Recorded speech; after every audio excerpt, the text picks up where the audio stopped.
Chronic disease, obesity, life expectancy hitting a wall, diseases of poverty, or skyrocketing rises in neurodevelopmental disorders in kids.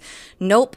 Forget all of that. The real public health villain, according to Bill Gates' vaccine fan club, is misinformation. Gavi, which is the Global Vaccine Alliance, also known as Bill Gates' Vaccine Pet Project, has come out stating that misinformation is threatening public health worldwide, and they lean on a professor who shared 6 powerful principles: counter false health claims and protect communities. Because who wouldn't trust a professor with a how-to on saving the world from bad info, right? Gavi apparently has it all figured out. Forget addressing the widespread chronic disease, rising global hunger, malnutrition, increases in neurodevelopmental disorders in kids, lack of access to clean drinking water and sanitation, the growing obesity epidemic in North America, or the fact that life expectancy has plateaued in developed nations. Nope. Apparently, the biggest threat to global health is that one guy on Facebook who suggests or questions that the safety and efficacy of vaccination isn't quite what it's made up to be. Now, this article stems from Professor Liam Smith, who's the director of the London School of Hygiene and Tropical Diseases, and he's calling for 2025 to be the year that we join together to fight back against misinformation. He lays out the 6 ways to do just that, which include, first and foremost, deciding your threshold.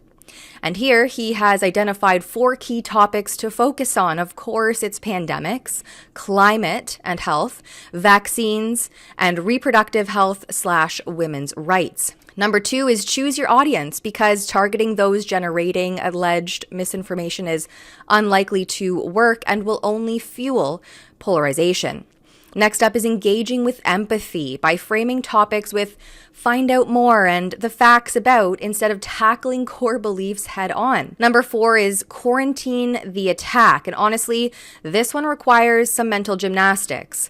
The idea is that you're allowed only to repeat misinformation if you water it down. Otherwise, you might risk spreading it even more. So if you're addressing false claims, you're supposed to surround them with a weakened version of the alleged misinformation, and then frame it along with facts, counter-arguments, and links to credible sources. But here's where it gets kind of weird and tricky. Apparently, you can't just outright debunk the misinformation. Instead, you have to play this weird game of weaken the attack and then hit it with the facts, as if somehow the nonsense can't be tackled directly, maybe because it's not actually misinformation. But this is all like focusing on debunking the irrelevant side details rather than confronting the substance of the claim itself. It feels a bit like dancing around the point, doesn't it? Number 5 is to demonstrate consensus. And this is something that we all saw throughout the COVID response and handling.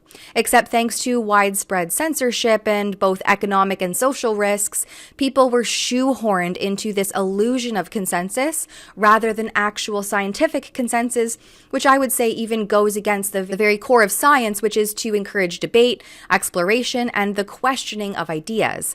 Real science thrives on open discussion, not manufactured consensus designed to shut down dissenting voices. The pressure to conform can stifle the very thing that drives scientific progress: critical thinking. Last up, number 6 is build trust. But here's the thing. They don't want to do that by being truly transparent. No, it's all about apparently trying to show your work. And earning trust means giving the illusion of openness by spoon-feeding your audience exactly how you reached your conclusion. It's not about being actually honest, but about making it look like you are breaking everything down, even the uncertainties. So don't worry too much about real transparency. Just make sure to explain everything in a way that makes it look accessible and logical. So there you have it. It's the grand plan to tackle misinformation by dancing around the real issues and offering up a watered-down strategy that seems more about optics than substance. They want to build trust by making things look accessible. all while carefully managing the narrative and avoiding genuine transparency. The irony here cannot be ignored. While these private interest groups focus on policing the narrative, the world is still left to face actual health crises like chronic disease, hunger, access to basic resources. But hey, as long as the right message gets out there, who cares about the complexities of real scientific discourse or pressing global health threats that are facing populations here, now, right in today's day and age? And I mean, Gavi doesn't hide it. Their entire business model is in a synergy with the pharmaceutical industry. Gavi openly admits that they engage in market-shaping efforts where they quite literally influence the markets for vaccines and other products. By doing so, they promote the bottom line of Big Pharma, who profits from Gavi's large-scale purchasing power and global distribution networks. So does Gavi really care and want to invest in global health, or are they enabling a monopolization of healthcare for pharma profit? Let me know your thoughts on this. For Rebel News, I'm Tamara Ugolini. It's very clear that Canada could use a DOGE, a Department of Government Efficiency. If you agree and you want to send a form email to the leader of the official opposition, Pierre Poilievre, calling on him to do just that, head on over to /thebureaucracy.com. That's /thebureaucracy.com.